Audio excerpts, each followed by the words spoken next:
Antes de entrarmos na sessão feminina, queria só dar um acabamento na sessão masculina. Mais uma chicotada. A última chicotada. Você já pulou aí, mas eu vou mostrar para elas se eles merecem. Se estão precisados ou não.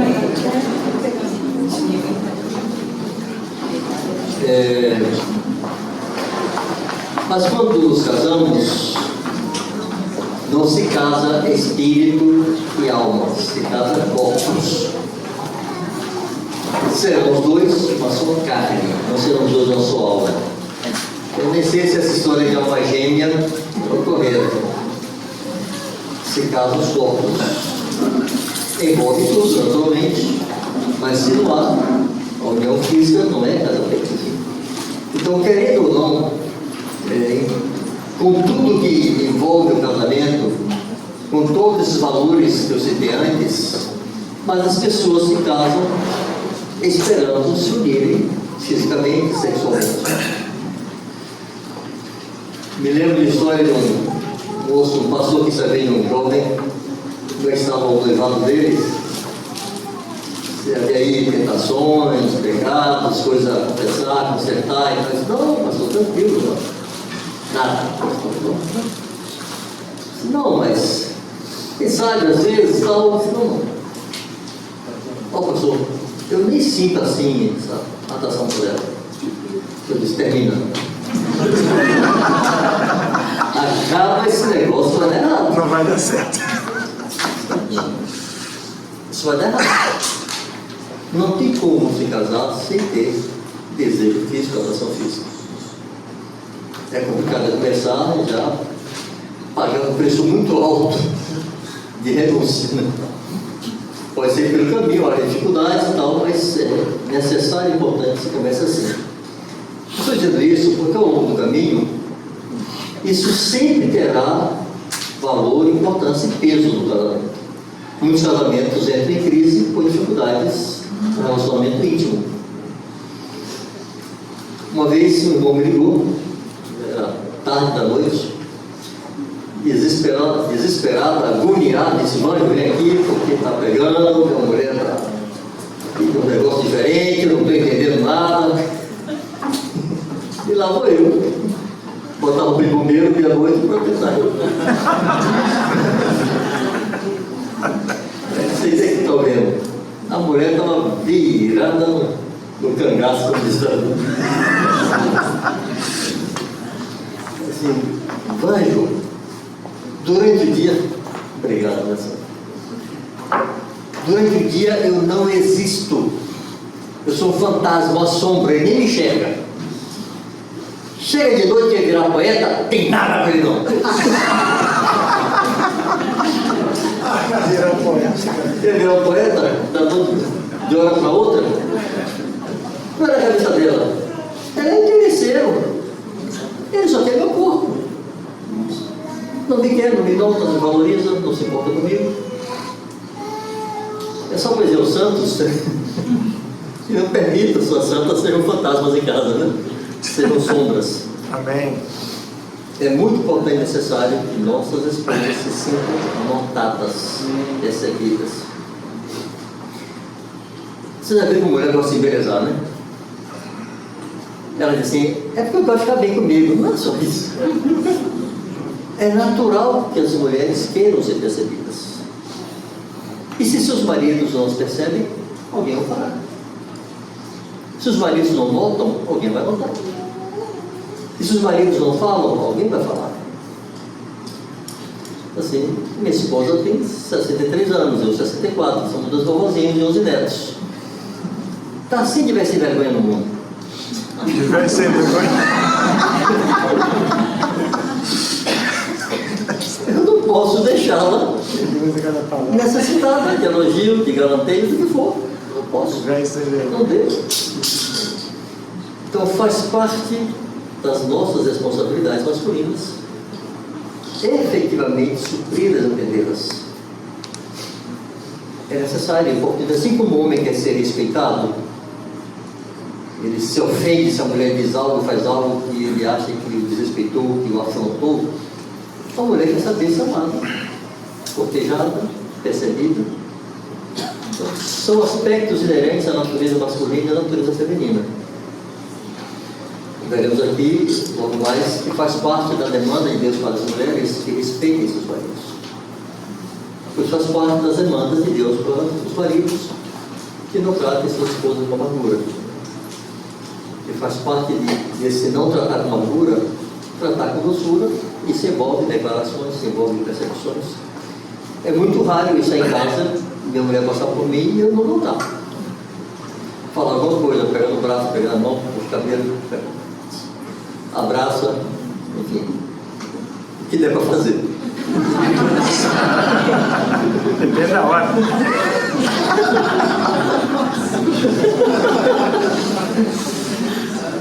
Ficou vermelha.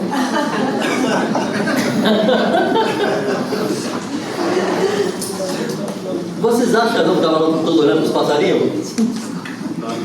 Esquece. Bom, vamos lá, né? Isso aqui não é o Corinho que Mari fala, não. Já estava olhando aí o Corinthians.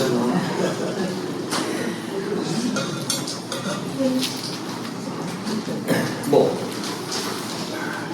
vamos começar por Efésios. De novo eu repito, embora algumas coisas fossem talvez mais adequado falar em separado para os homens e mulheres, mas a Bíblia bota tudo em uma página só. Podemos fazê-lo na confiança de que cada um vai selecionar a parte que toca a si mesmo, né? Enquanto marido e enquanto esposo.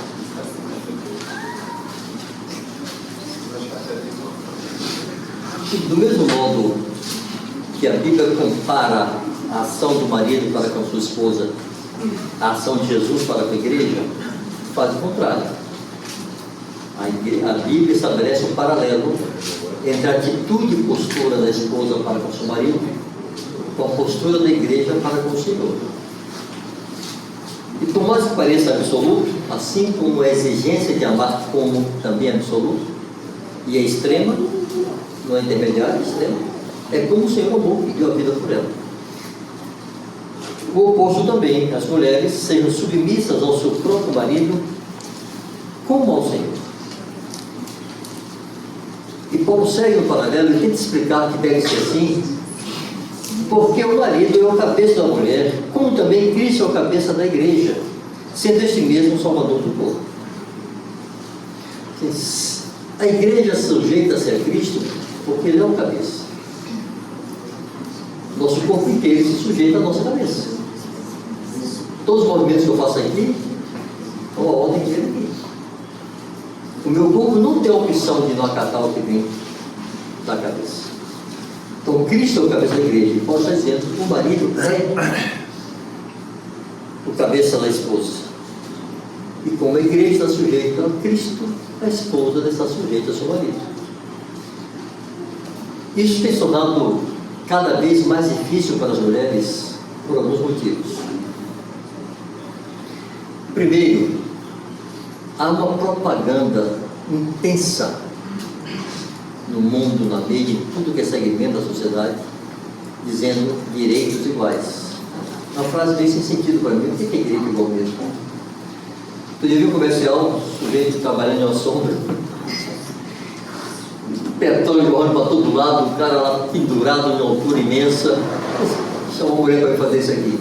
O que é direito igual? Não dá para igualar, nem direito nem dever. Não se trata de direito ou dever. Se trata do que Deus estabeleceu para um, do que Deus estabeleceu para o outro. Quando se traz para esse terreno jurídico de direitos iguais, fica complicado. Tem uma coisa? Por que machismo é pejorativo e feminismo é elogioso? É feminista, é machista. Por quê? É intencional. Há uma campanha de desmerecimento desse perfil masculino. Como eu disse ontem, aquela história de masculinidade tóxica. E não tem jeito, nossas meninas, nos ambientes fora da igreja, elas convivem com isso. À medida que crescem, vão ter que ter mais contato com o mundo, inevitavelmente, vão ter que trabalhar, ou cursar uma faculdade, ou o que seja, e terão contato com isso, na própria mídia, no noticiário, e não tem jeito, elas vão sendo catequizadas com essa ideia de que aceitar o homem como cabeça é uma expressão de machismo, e a mulher não deve sujeitar-se a isso, não deve acatar isso. Aí fica inventando aquelas expressões que eu usei o exemplo aqui ontem, né? Os maridos dizerem: estou grávido. Acho tão esquisito. Há formas de se buscar essa identificação e essa expressão de companheirismo, do que for, que não seja atribuído ao homem características femininas, nem atribuído à mulher características masculinas. Então é mais difícil para as mulheres da igreja hoje, porque o mundo está saturado desse ensino. A mulher não tem que sujeitar-se ao homem. Segundo, a forma como a sociedade está estruturada coopera com isso, porque houve um tempo que de fato as mulheres não trabalhavam fora, não saíam. Ser dona de casa era muito honroso, era natural.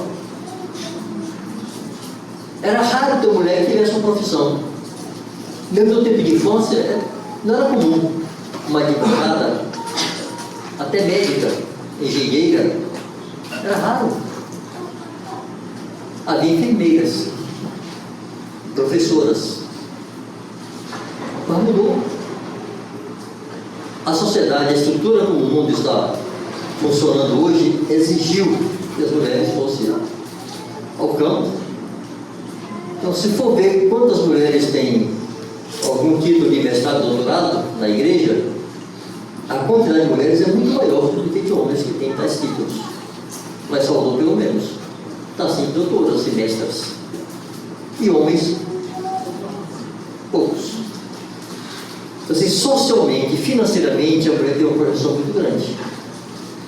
Grande parte disso, irmãos e irmãs, é fruto de uma mentalidade, no sentido machista negativo mesmo, antibíblico, que os homens tiveram.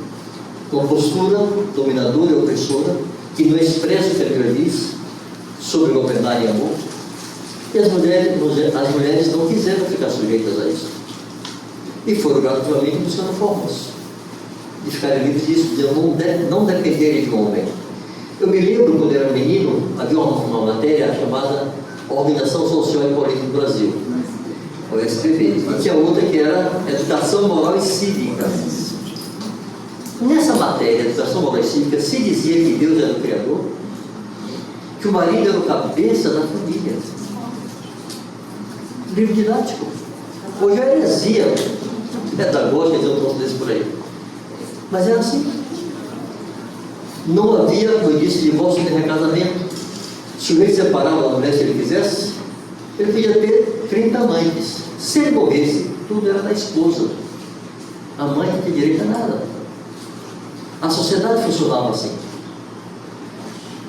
Se a moça engravidasse, o cara tem que casar. Mesmo que não engravidasse, se a menina perdesse a virgindade no namoro, era obrigado, o sujeito era obrigado a casar com ela. Por quê? Era para restituir a honra da moça e a honra da família. Isso não era coisa de igreja, não, era coisa da sociedade. A sociedade funcionava assim. Cavalheirismo estava na ordem do dia. Homem sentado, mulher de pé, não existia. Isso mudou. Então, para as mulheres crescidas desse século, nesse ambiente, é mais difícil aceitar que tem um sujeito que até às vezes é menos competente do que ela, tem menos recursos, capacidade do que ela, governá-la. Como assim? Eu sei mais do que ele, até ganho mais do que ele. O que ela vai mandar? Só porque eu sou mulher? Não, o que Deus diz? É o que Deus diz. Porque, irmãos, Deus não se adequa à nossa realidade. Deixou um projeto original. Se o homem, o ser humano, se atrapalhou, como uma palavra em Eclesiastes, deixa eu ver se eu acho aqui.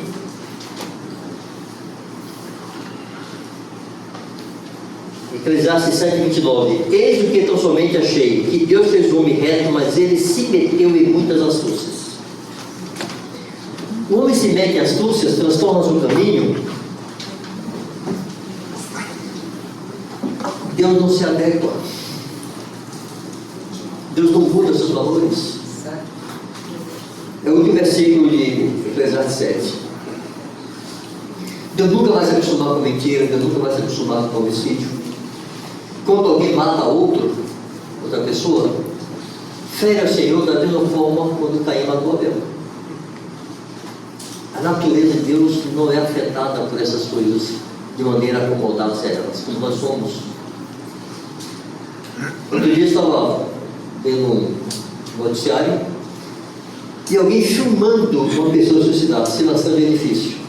Quero salvar. Aqui. O sujeito cai, morre, aí ele manda vida para alguém se matou aqui, e sai seu caminho. Absolutamente alheio. Deus não faz isso. Deus sofre cada transgressão, cada pecado. Toda vez que sua doutrina é violada, ofende o Senhor. Deus jamais é inocente culpado. Está lá então, capítulo verso 3. Deus não é inocente culpado. Mas não nos adequamos. Então as mulheres se adequaram a esse momento histórico, estamos vendo, é mais difícil. Mas isso não muda a realidade. Que Deus quer, espera e exige que assim como o marido ame sua esposa como Cristo amou a igreja e morreu por ela, que a mulher sujeite-se ao seu marido, seja submissa ao seu marido como ao Senhor, porque o marido é a cabeça da mulher, como Cristo é a cabeça da igreja. E assim como a igreja está sujeita ao Senhor, a mulher é Cristo. Verso 24. A mulher é o seu marido. Como, porém, a igreja está sujeita a Cristo, assim também as mulheres sejam em tudo submissas ao seu marido. Você pode ir no idioma que for, tudo é tudo. Isso é grite. Eu quero repetir. O casamento não é um compartimento distante do resto da vida e de nossa fé. Faz parte de tudo. Deus quer que nós vivamos o casamento para Ele, para a glória dEle. Assim como façamos qualquer outra coisa sobre a terra. Então é necessário que seja o marido, seja a esposa. Faça o que Deus nos demanda por causa do Senhor e para a glória do Senhor. E Deus interfere.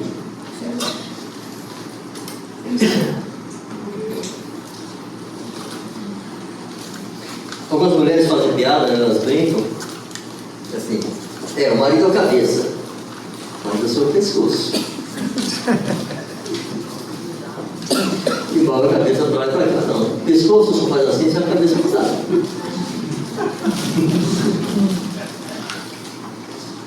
Irmãos, Deus encontrou para mim a harmonia perfeita para o exercício da autoridade do marido e a submissão da esposa, e essa harmonia pesa mais sobre os maridos.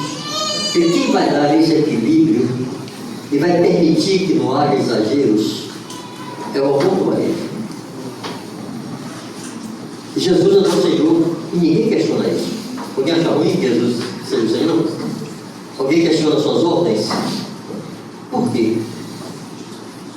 Porque Ele nos amou e se deu por nós. Diz que esse é o amor que nos constrange. O amor dele nos constrange. Seu amor é inquestionável.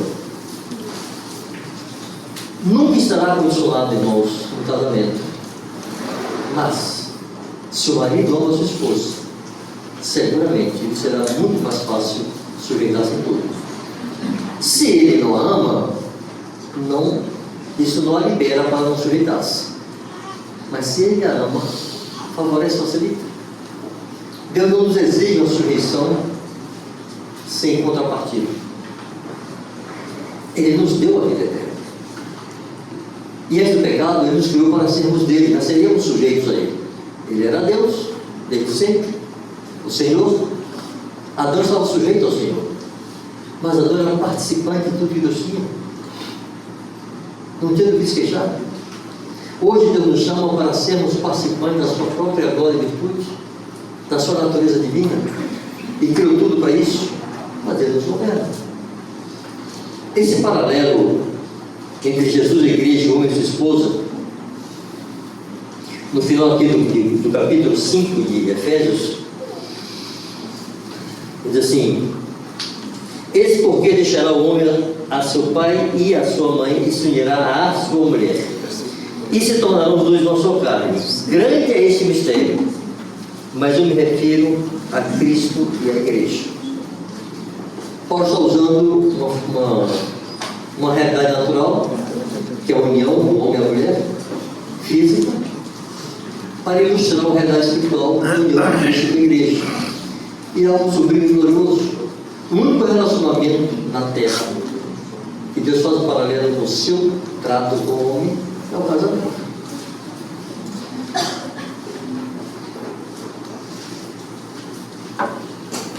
Mas vamos adiante.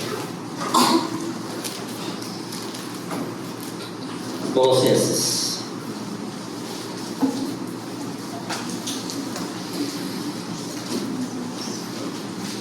É a repetição reduzida de Efésios 5, Colossenses 3,18. Esposas, sejam submissas ao próprio marido, como convém no Senhor. E Paulo faz o mesmo. Se quisermos sair do resumo para uma exposição mais ampla, em 1 Coríntios 11, e muita gente se lembra desse texto por causa do véu. Eu não sei muito sobre o véu, não quero falar dele, mas o assunto aqui é o princípio de autoridade delegada. É disso que o Paulo está tratando. O véu entra com uma ilustração, mas o conteúdo do ensino é o seguinte: 1 Coríntios 11, verso 3: quero, entretanto, que saibais ser Cristo o cabeça de todo homem, e o homem o cabeça da mulher, e Deus o cabeça de Cristo. Todo homem que ora ou profetiza tendo a cabeça coberta, desonra sua própria cabeça. Toda mulher, porém, que ora ou profetiza com a cabeça sem véu, desonra sua própria cabeça, porque é como se a tivesse rapada. Portanto, se a mulher não usa véu, nesse caso, que rape o cabelo. Mas se lhe é vergonhoso tosquiar-se ou rapar-se, cumpre-lhe usar véu. Porque na verdade o homem não deve cobrir a cabeça, por ser ele imagem e glória de Deus. Mas a mulher é glória do homem. Mas o movimento feminista agride diretamente isso, porque leva as mulheres a não quererem ser a glória do homem. É como se fosse uma coisa desmerecedora para as mulheres serem a glória do homem. Nós temos que entender, irmãos, que casamento, família terrena é uma circunstância para a terra que vai acabar e vai passar. Se não dura um século, no máximo um século. Depois da eternidade. E na eternidade, no reino de Deus, não homem nem mulher, nem escravo nem livre. Mas aqui, para funcionar na terra e expressar o que Deus quer, Deus estabeleceu assim. Primeiro ele fez o homem, é a sua glória. Expressar a sua imagem. Do homem ele fez a mulher, para ser a glória desse homem. Quando os homens entendem isto, eles vão perceber que qualquer desonra a sua esposa é desonra a ele. Qualquer desmerecimento a ela é desmerecimento a ele. Qualquer ofensa a ela é ofensa a ele. Então ele próprio não pode desmerecê-la, não ofendê-la, nem desonrá-la. É a sua glória. A gente já volta para aqui. Mas tem uma palavra que eu vou tentar achar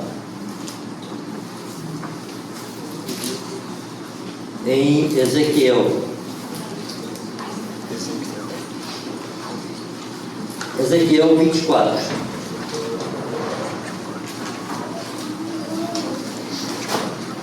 Deus, a partir do verso 15, Deus está dizendo ao profeta que Jerusalém vai ser invadida e destruída, e que o templo vai ser saqueado e destruído, vai ser profanado. E Deus queria que o profeta soubesse como é que aquele povo vai se sentir quando isso acontecer. Porque ele queria que Ezequiel profetizasse com toda a carga que aquilo exigia. Sabe o que Deus fez? Matou a mulher de Ezequiel, tomou a mulher dele. Deus procurou na vida do profeta alguma coisa que representasse para ele o que o templo representava para o povo de Israel. E só tinha sua esposa, que é tão precioso, que pudesse comparar com o templo para o povo. Na vida de Ezequiel era sua esposa. E olha como Deus descreve isso. Filho do homem, eis que as súbitas tirarei a delícia dos teus olhos.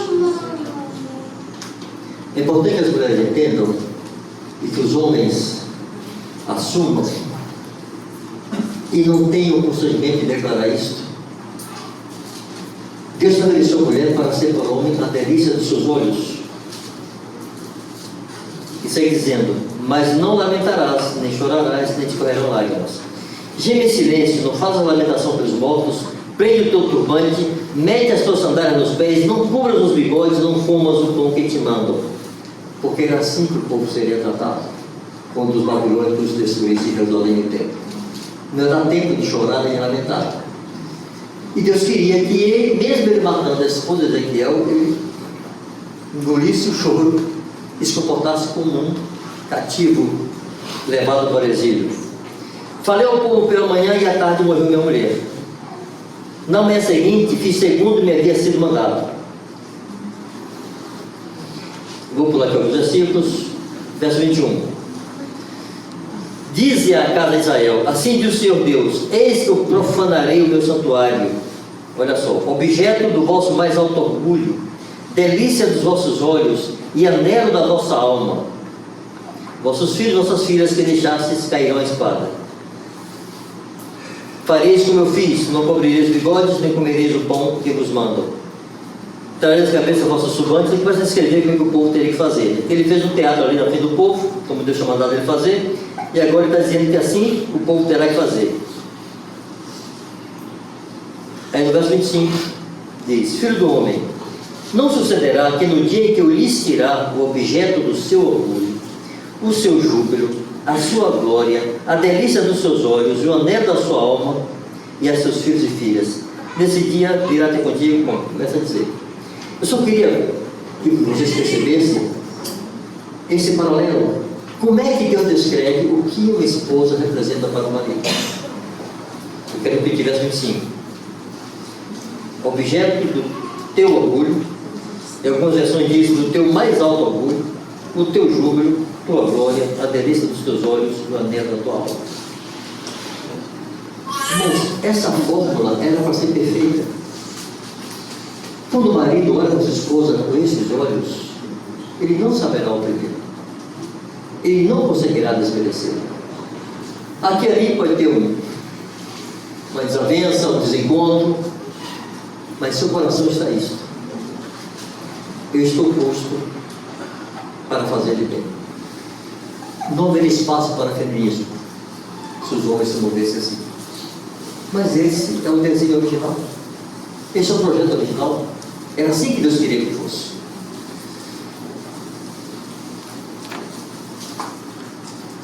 Voltando para Coríntios.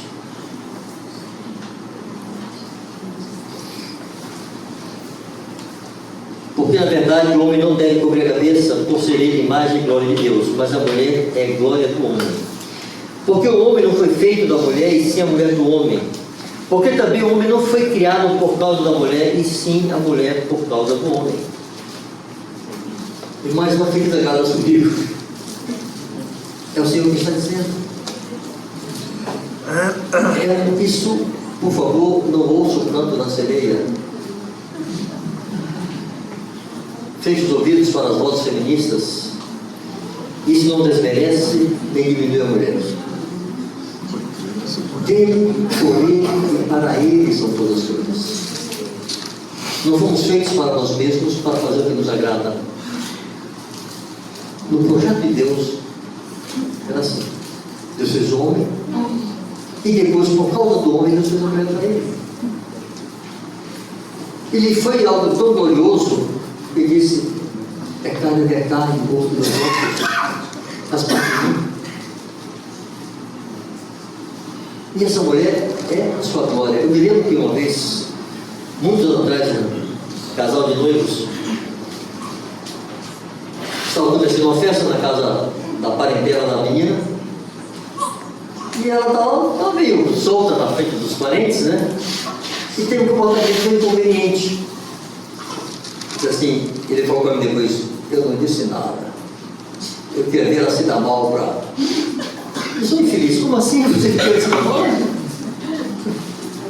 Ao contrário, você tem que prevenir, guardar a tua noiva. Você não percebe que a sua desonra é a tua desonra? Você quer depois que esfregar na cara dela, que ela está errada? Para que serve isso? Irmãos, nossos sentimentos foram mutilados pelo pecado. Eu tenho dito que Deus não nos preparou para a desonra. Deus não desenhou a alma humana para suportar a desonra. Não haveria desonra. Por isso, uma das máximas do Novo Testamento é: preferir-vos em honra uns aos outros. Esse deve ser o tratamento dos irmãos, honra sempre. O pecado veio e deformou tudo. Aquelas marcas da criação que eram para ser benéficas foram, entre aspas, aleijadas. Então o homem que era para usar sua autoridade para proteger o jardim, proteger sua esposa, agora protege a si mesmo. A autoridade e a força que tinha para resguardar e para enfrentar o inimigo, ele usa para se proteger e ofender sua esposa. Jesus veio nos ensinar a mudar isso. Eu tenho insistido em falar para os homens e mães, mesmo na sessão feminina, porque eu sei que esse discurso bíblico choca totalmente com a ideia feminista da irmã. Como assim a mulher foi feita por causa do homem? Como assim a mulher agora é do homem? Se nós seguimos a leitura, no verso 11 diz assim: no Senhor, todavia, nem a mulher é independente do homem, nem o homem é independente da mulher. Porque como provém a mulher do homem, assim também o homem é nascido mulher, e tudo vem de Deus. Essa é a estrutura humana para funcionar na terra por um tempo, de maneira que glorifique a Deus. Mas não existe espíritos masculino ou feminino com autoridade e espírito masculino ou feminino submisso. São relações humanas, a estrutura da sociedade humana. O espírito do homem não tem autoridade sobre o espírito da mulher na ressurreição. Não haverá marido e mulher. Não se casa nem se dá em casamento. Todos somos em Cristo. Paulo afirma isso em Gálatas, afirma aqui. Afirma na carta dos Colossenses.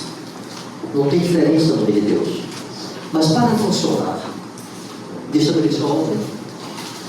A mulher criada por Deus para a glória de Deus, o homem criado por Deus para a glória de Deus, para juntos terem filhos. Quem conferia uma estrutura que pudesse não só gerar, mas proteger e suprir. E conceder a outra uma estrutura que não apenas pudesse gerar, mas ter carinho, afeto, um mundo de emoções. Você imagina um homem com 9 meses com bebê na barriga? Não tem jeito. O cara morria doido. Nunca amamentando. Esse ser que precisa guardar um bebê na barriga por 9 meses, amamentar, precisa ter uma estrutura diferente. Não tem que ser forte, não tem que ser bravo, precisa ser protegido. Os homens se tornam fracos para algumas coisas e brutos para outra coisa. E oprimem as esposas, exploram, desmerecem. Tem outra pessoa afirmada.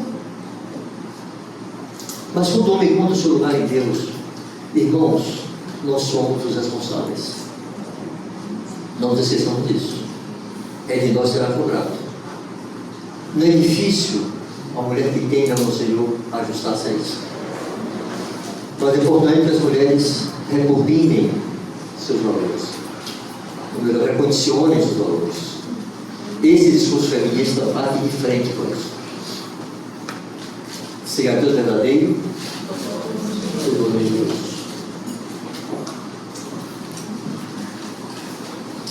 Coríntios, Efésios, Colossenses, Pedro de novo. 1 Pedro 3.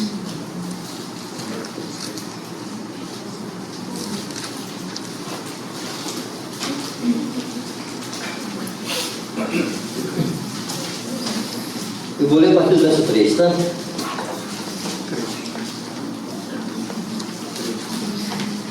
Não seja o adorno da esposa o que é exterior, como frisado de cabelos, adereços de ouro, aparato de vestuário.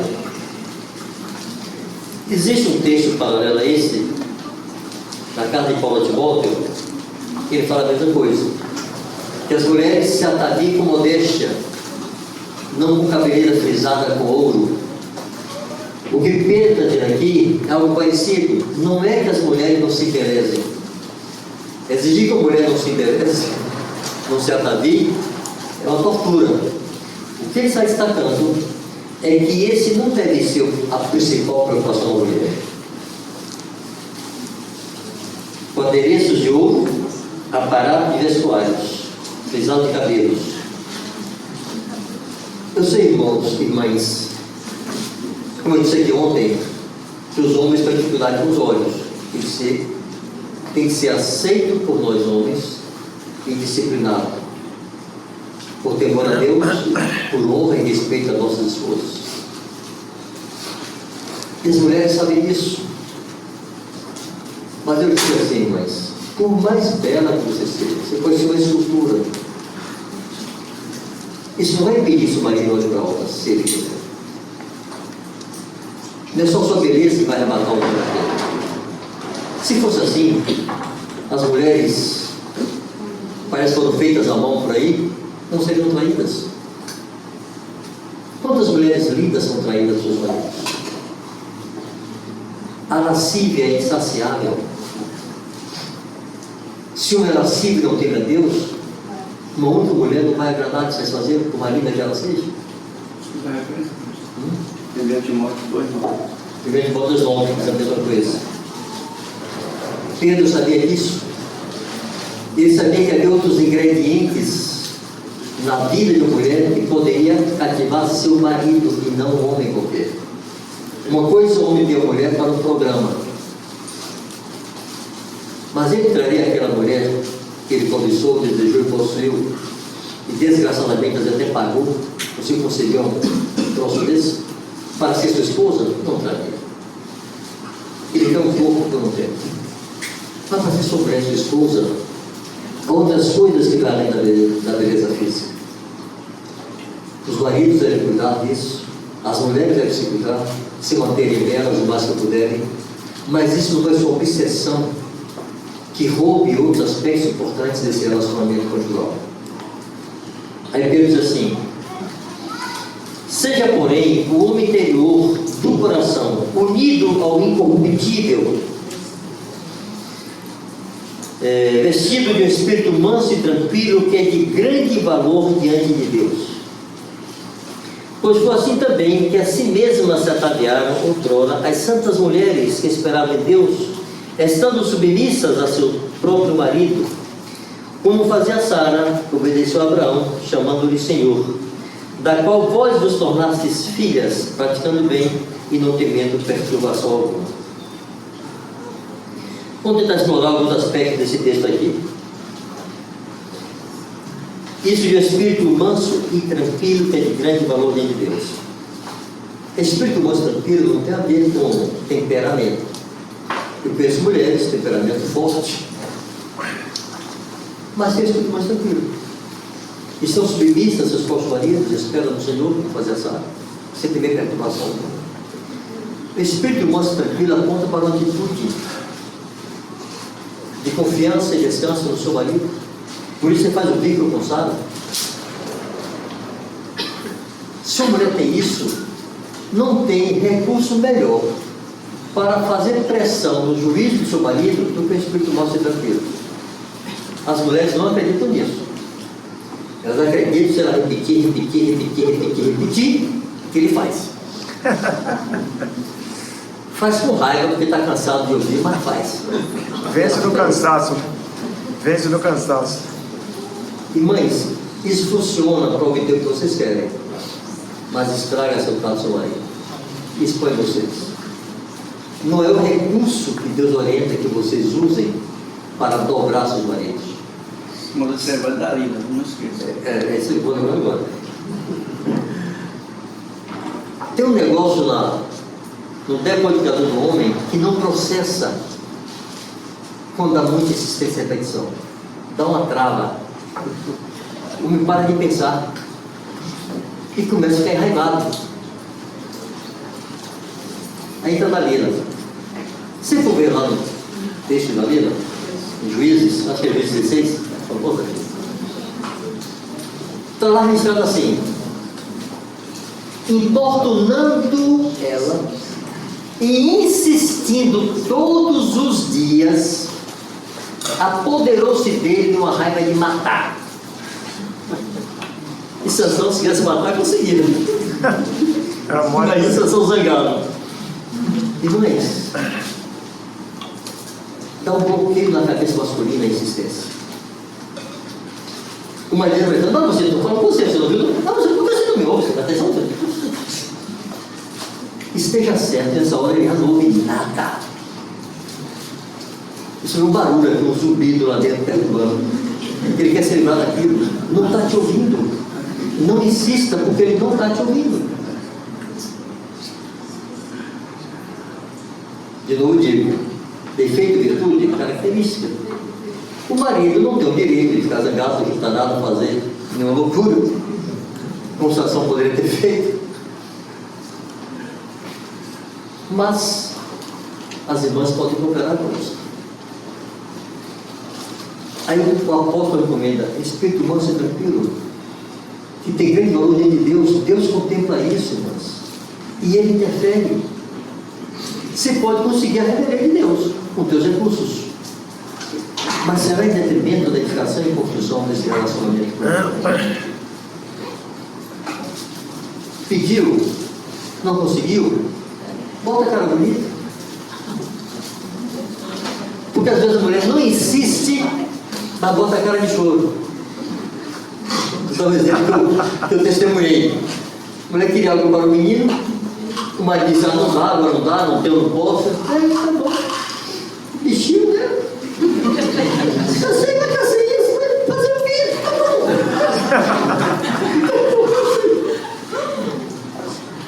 Dá no mesmo. É uma pressão infeliz do juízo do sujeito. Bota aquela bonita e vai orar. Nada desafia e faz pressão sobre a consciência do teu marido do que o cara bonita para o não. Recebe o não? Tá bom, marido. Isso aí. Tenha certeza que ele não vai esquecer. Ele fica esperando você reclamar e perguntar de novo. Passa um dia você não pergunta, passa outro assim não pergunta. Ele vai trazer você de volta e você vai orar ao Senhor. Assim como o decodificador do marido não processa a insistência, o decodificador da mulher não processa não.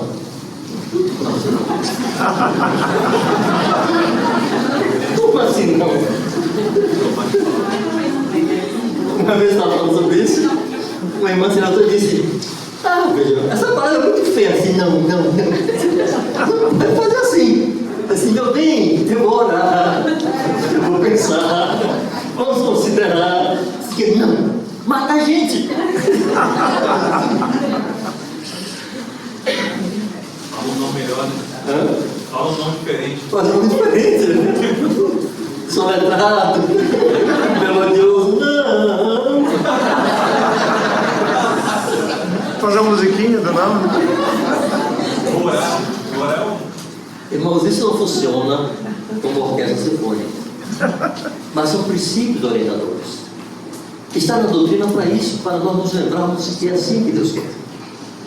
E nos empenharmos nessa direção, e orarmos e conversarmos entre o casal e pedir ajuda a outros. Nem sempre somos suficientes para superar nossas dificuldades, e a ajuda externa é bem-vinda, e nós devemos buscá-la. Aleluia. Seguindo aqui o texto, no verso 6, como fazia Sara que obedeceu a Abraão chamando-lhe Senhor. Gente, eu li isso e fui lá para Gênesis atrás de alguma situação em que Sara se dirigira a Abraão, conversando com ele, e o chamasse de Senhor. E não existe esse momento. Pelo menos não tem registro de que em algum momento Sara conversando com Abraão disse assim: Abraão, meu Senhor. Não tem esse momento. Como é que Pedro diz que Sara chamava Abraão de Senhor se ela nunca chamou? Pelo menos não tem registro. Se lembra do episódio que eu citei pela manhã? Quando os anjos vieram falar para Abraão que dentro de um ano o Senhor visitaria Sara e ela teria um filho. Quando Sara se riu e disse para si, ela disse: está envelhecido meu Senhor Abraão. Não se tratava de uma forma de tratamento. Não era que ela usasse isso em seus diálogos com Abraão. Lá no coração, sem ninguém ter que ouvir, ela o tinha por Senhor. Era uma senhora de 90 anos, dizendo: meu Senhor Abraão, falando para si mesma. Nas algumas Bíblias, permitam aqui outro parêntese, as Bíblias atuais, muitas Bíblias atuais estão vindo editadas. É raro uma Bíblia produzida hoje que irá ter respeito ao meu Senhor Abraão, a meu marido Abraão, mas era meu Senhor que estava escrito lá. A Bíblia está se tornando inclusiva, está adequando-se a essa mentalidade moderna e mundana. Mas essa frase de Sara, falando para si mesma, indica que lá no coração, quer ela concordasse ou não, quer não concordasse, achasse bom ou ruim, ela não tinha por Senhor. Ele é meu Senhor. Então isso não é que as mulheres, não é que vocês agora têm que tratar seus maridos chamando-os de Senhor. Mas seus corações terem isso. Reverenciar o marido, respeitar o marido. Lá em Efésios 5, Paulo encerra esse capítulo dizendo que os homens devem amar suas esposas e a esposa deve respeitar seu marido. 5:30. É o último versículo de Efésios 5. Respeitar o marido. O que é respeitar o marido? Já não estou obedecendo, tem que respeitar? Deus manda o filho obedecer e manda o filho honrar. São coisas diferentes. Nem sempre a honra é uma obediência. Toda desobediência é uma desonra. Mas nem toda honra é uma expressão de obediência e nem toda desonra é uma expressão de desobediência. Da mesma forma, respeito. Uma mulher pode ser muito submissa e ainda assim ser desrespeitosa. Todas as vezes que uma mulher trata seu marido como seu filho, é um desrespeito. Lá atrás, no início do casamento, eu disse para minha jovem esposa, disse: mulher, eu só tive uma mãe e foi suficiente para mim, eu não quero duas. Se eu quisesse ter mãe a vida toda, eu não me casava. Então, por favor, você é esposa, você não é minha mãe, não se aventure por aí. É desrespeitoso, porque o cuidado maternal envolve proteção e autoridade. E uma mulher não pode ter cuidado maternal com seu marido. É desonroso, é desrespeitoso. O marido não precisa se proteger por você. Tem mulheres que até para o marido atravessar a rua ela tem que instruir. Meu bem, cuidado, viu que for atravessar a rua? Olhe para os dois lados, presta atenção.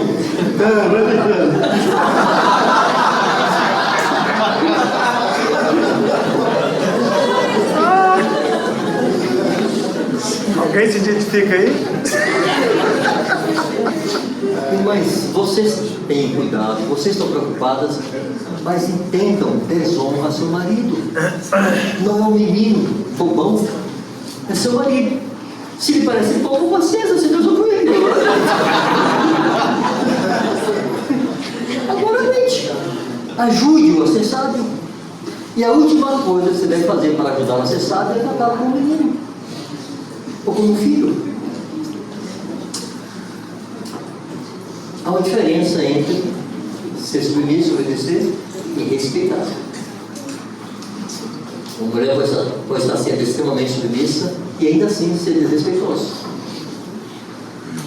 Às vezes quer agradar. O marido ia perguntar, você quer me agradar? Mas eu não gosto assim. Não, mas eu acho que é melhor, mas eu não gosto assim não. Mas vai ser bom para você, mas eu não gosto não. Não insiste, ele não gosta. Você vai estar dizendo, não consigo imaginar porque ele não gosta, mas ele não gosta de outra coisa. Não faça. Por que ele tem que aceitar o que você quer fazer? É seu marido, é teu Senhor. Eu vou seguir aqui, viu? Só dar referência para Efésios 5:33 e Juízes 16:16. Pronto, aqui está minha concordância bíblica, viu? Efésios 5:33 E Juízes 16:16. Juízes 16 é a situação dali da estação, né? E Efésios 5:33 é a mulher respeitar o marido. Irmãs, isso está mais ou menos claro? Vocês conhecem aquilo que se chama vulgarmente de vício do cachimbo, né? Assim, é um hábito. Diz, o vício do cachimbo deixa a boca torta.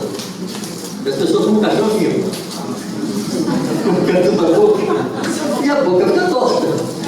Os mais velhos usavam esse provérbio, esse ditado, para dizer o seguinte: um hábito mantido por muito tempo é difícil de tirar. Então pode ser que muitas de vocês tenham um hábito nesse trato com o marido e que ficou tão comum que está parecendo normal e natural. Mas não é. Muda. Construa esse caminho de mudança. Sejam mulheres, sejam maridos. Nossos hábitos antigos podem fazer parte daquela vã maneira de viver que por herança recebemos de nossos antepassados. Mudemos. Eu vou contar duas histórias que envolvem o relacionamento com Gina. Na verdade, é uma história só, com duas abordagens. Nós tivemos um momento difícil no início do nosso casamento. Sei lá, pelo terceiro ano, talvez. Já tinha uma filhinha e a outra estava por nascer, eu acho. Não tenho lembrança clara, mas eu devia ter aí uns 24 anos, ela devia ter uns 23. Eu era muito jovem, éramos muito jovens, eu me casei com 21 anos. Eu era líder de mocidade, aquele contexto lá, Salvador, contexto batista. E mesmo casado, segui sendo líder de mocidade. No contexto denominacional, no contexto batista pelo menos, esposa de líder tem que ser líder. E graças a Jesus, meu mulher nunca teve perfil de líder. Mas eu sentia falta daquilo. Porque as pessoas que me assessoravam naquela liderança eram moças solteiras, da mesma idade que nós, 22, 23, 24, 25 anos. E eram líderes, estavam ali, participando daquela liderança da mocidade. Minha mulher queria orar muito, ela queria pregar muito evangelho, mas ela não queria promover eventos, organizar gincanas, congressos, não sei o que mais lá, não era a cabeça dela. Mas aquelas meninas faziam isso. E eu queria trazer minha mulher para perto, vem fazer comigo. E ela não dava muita bola para isso. Isso nos gerou uma dificuldade.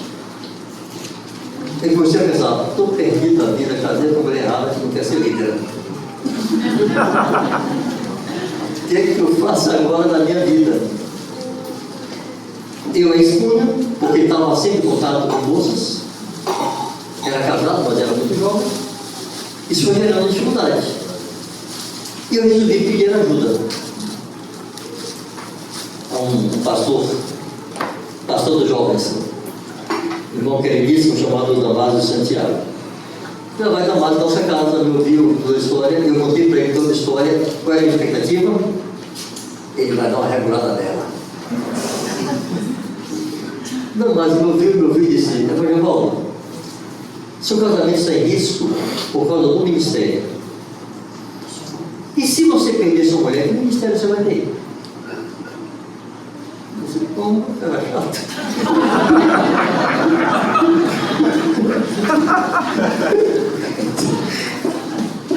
Ele acreditava que a mulher tinha que ser líder. Mas ele estava dizendo o seguinte: não força a barra, espere por ela. Se eu fosse você, disse ele, eu esperava por ela, eu largava tudo. Eu dava aula lá no semináriozinho que existia, eu era líder da cidade, enfim, está metido com 1000 coisas. Disse, eu largaria tudo e esperaria a mulher. Eu fiquei pensando, esse cara está dizendo que por causa da mulher eu vou abandonar o ministério? Está desparafusado? Como assim? Eu pensei assim, quem disse que o meu jeito é o melhor jeito? Eu estou tentando há tempos, há meses, e não está resolvendo. Eu vou fazer o que eu faço. Irmãos, larguei tudo. Larguei tudo, até no domingo pela manhã. Algumas vezes fomos para outras congregações, para mudar os ares. Larguei tudo. Com essa pergunta, quem disse que meu jeito é o melhor jeito? Não seja insistente com o jeito ruim de ser. Não seja perigoso com a sua forma de dizer, meu pai era assim, minha mãe era assim, e daí? Ele está errado, o mundo vai ser errado com ele. Se deixe julgar e questionar pela palavra de Deus. Eu queria recomendar às irmãs que leiam esses textos de 1 Coríntios 11, de 1 Pedro 3, de Efésios 5, 33. Eu orasse ao Senhor e disse assim, eu quero essa excelência para a minha casa. Eu quero essa perfeição para o meu casamento. Eu sou marido de boa forma. Senhor, eu quero ser teu representante dessa casa. Eu quero expressar aquilo que o Senhor é. Como os homens são responsáveis, eu vou dar só mais uma pesada nos homens aqui, tá? Nesse processo, Regina, foi ficando mais difícil. Eu não me lembro de ter sido grosseiro, ele maltratava por conta disso, mas a mulher sabe o que é a expressão voluntária de carinho, de amor, e o que é o exercício consciente do dever de não tratar mal. Na minha cabeça estava assim, eu casei com mulher errada, eu tenho que resolver isso. Como é que eu vou resolver isso? Dou graças a Jesus porque ela nunca se destemperou, nunca se comportou mal, administrou esse tempo com sobriedade e mansidão, de espírito manso e tranquilo, foi muito sábia, nunca deu crise de ciúmes.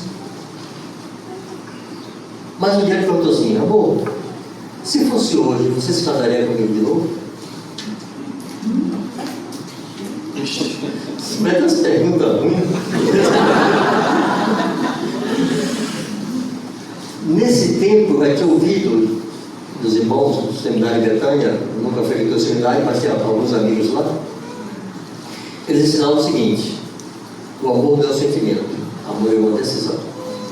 O sentimento vem e volta. O amor faz sempre o bem, mesmo sem sentir. Aquele amor de Deus não depende do sentimento de Deus para acontecer e se cumprir, ele tem expressão prática.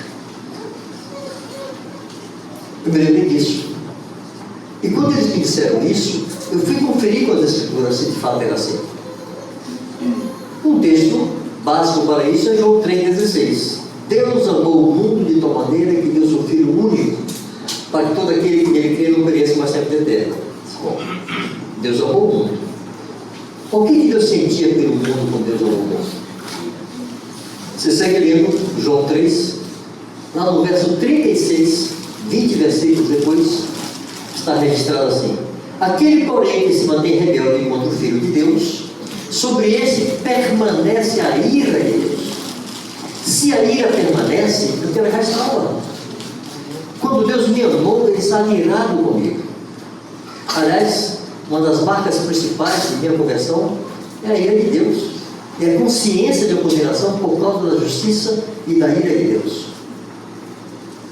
Então eu disse assim: Deus irado me amou. Deus irado me deu o que ele tem melhor que o seu filho. O que Deus sentia era a ira. O que Deus fez foi uma oferta de amor. Então eu disse, bom, amor é isso aqui. Aí quando ela pergunta isso, Você se casaria comigo de novo se fosse hoje? Disse, meu bem, quando eu te escolhi, eu não estava bêbado, não estava drogado, não tinha uma arma na minha cabeça para me assar. Te escolhi naquele dia, te escolho hoje e para sempre. Amém. Coisa assim, Jesus me ajuda. Porque não era o que eu sentia, mas era o que eu queria. E temos que nos mover segundo o que queremos, e sabemos ser a vontade de Deus. E não me sinto mentiroso, porque eu pensei assim, se eu disser que casaria, vou estar mentindo. Se disser que não casaria, nunca mais conserta a cabeça dela. O que vai ser para reparar isso? Uma declaração maluca dessa. Não me casaria hoje mais com você. Deus tem a saída. É como se eu dissesse, faça como eu faço com você. Eu queria te jogar no inferno, mas te salvei. Eu te dei meu filho. Pois ame assim. Não fica a mercê, arrepende dos teus sentimentos, que eles só obedecem. Ame assim. E não sentir hipócrita nem mentiroso. Irmãos, não é difícil se reapaixonar. Até hoje. Se reconstrói. Essa aliança em Deus é com o fundamento de uma casa.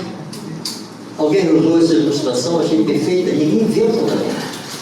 Mas todos sabem que ele está bem. Senão a casa caía. Mas aqui, esse salão, por exemplo, você pode mudar essa janela se quiser.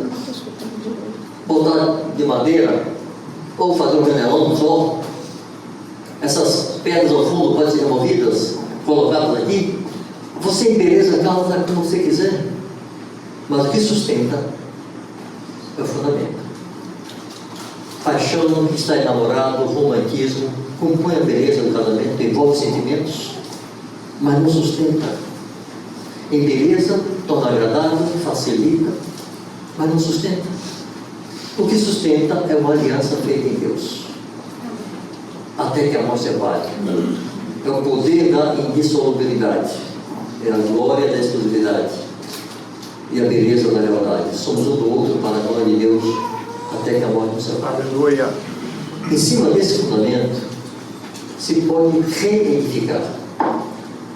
Tudo que um dia houve se perdeu. O Senhor torna novas todas as coisas. O Senhor sabe perdoar, nós aprendemos com Ele. O Senhor sabe refazer, nós aprendemos com Ele. Então a minha expectativa e esperança é que sejam os cabelos brancos como os meus e outros que estão aqui, sejam os mais recentes casados, sigam edificando sobre aquilo que o Senhor ordenou. Amém. Dele, por Ele e para Ele Amém. são todas as coisas. Aleluia. Bendito seja o seu nome. Amém.